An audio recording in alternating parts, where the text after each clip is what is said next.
Hello, how are you? कैसे हैं आप सभी लोग? आई होप सभी स्वस्थ होंगे, मस्त होंगे। तो मैं कनक विष्णु, आपकी होस्ट, आपकी दोस्त, एक बार फिर से स्वागत करती हूँ आपके अपने शो में और हाजिर हूँ एक नई कहानी लेके, जिसका शीर्षक है कि लोगों की कहानी, कनक की जुबानी।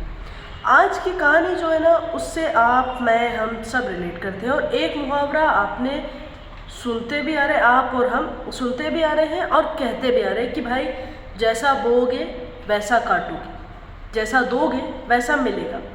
ये आपने बहुत बार सुना है, भाई सम्मान दोगे तो सम्मान मिलेगा, अगर गाली दोगे तो गाली मिलेगी, है ना। आज की जो कहानी है वो बिल्कुल इसी चीज़ से रिलेटेड है। तो हम बिना वक्त ज़ाया करे कहानी शुरू करते हैं।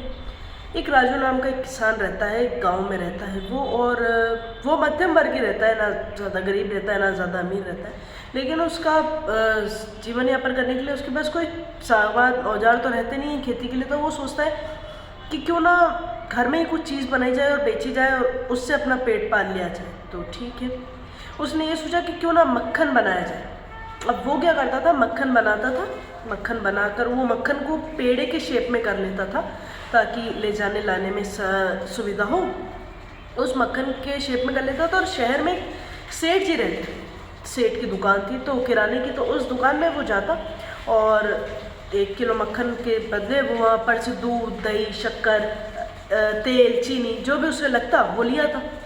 अब ऐसा चलता रहा, उसका धंधा भी अच्छा चल रहा था, उसका कारोबार भी अच्छा चल रहा था, सब ठीक ठाक हो रहा था।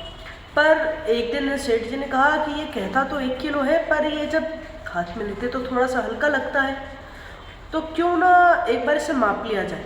तो जब सेठ ने एक पेड़े का वजन किया तो 900 ग्राम आया। सेठ हैरान हो गए कि भाई एक पेड़े का वजन 900 ग्राम कैसे आ रहा है, ये तो 1 किलो कह के जाता है। फिर एक एक करके उन्होंने सब पेड़ों का वजन किया तो सभी का 900 ग्राम आया। सेठ का पारा बिल्कुल हाई, अब तो एकदम 7वें आसमान पे था। गुस्सा की कहे 1 किलो रहा है और देखे 900 ग्राम जा रहा है। ठीक है भाई, अब उसको बोला अगले दिन आने दो। अब 2-3 हफ्ते बाद वापस आया वो किसान आया। उसने कहा लो सेठ, एक ट्यूनिंग बैठ जाती है ना, तो उसने हंसी मजाक में कहा कि लो जी सेठ, आपका मक्खन लीजिए, मुझे मेरा सामान दीजिए। तो सेठ जी बड़े गुस्से में उससे कहा कि निकल जाओ मेरी दुकान से, तुरंत दफा हो। उसको थोड़ा सा झटका लगा कि ऐसे कैसे बात कर रहे सेठ जी ने, आज तक तो मुझसे ऐसी बड़ी बात कभी करी नहीं, बहुत रिस्पेक्टफुली, बहुत आदर से बात करते थे। बोले तुम मेरी दुकान से निकल जाओ, मैं तुम जैसे धोखेबाज की शक्ल भी नहीं देखना चाहता। पर सर क्या हो गया, ऐसी क्या वजह हो गई जो आप मेरी शक्ल नहीं देखना चाहते? बोले तुम मुझे 1 किलो कहते हो कि 1 किलो मक्खन है और देते 900 ग्राम।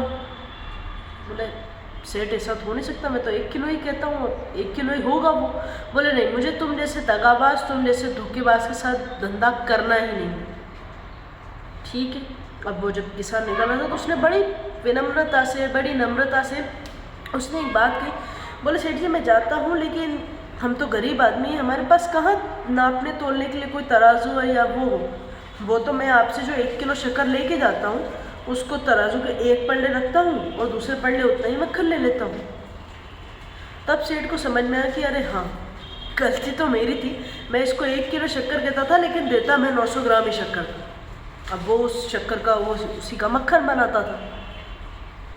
कहानी, end of the story, moral of the story सिर्फ इतनी है कि हम जो देंगे, हम जो बोलेंगे वो हमें रिटर्न होता है।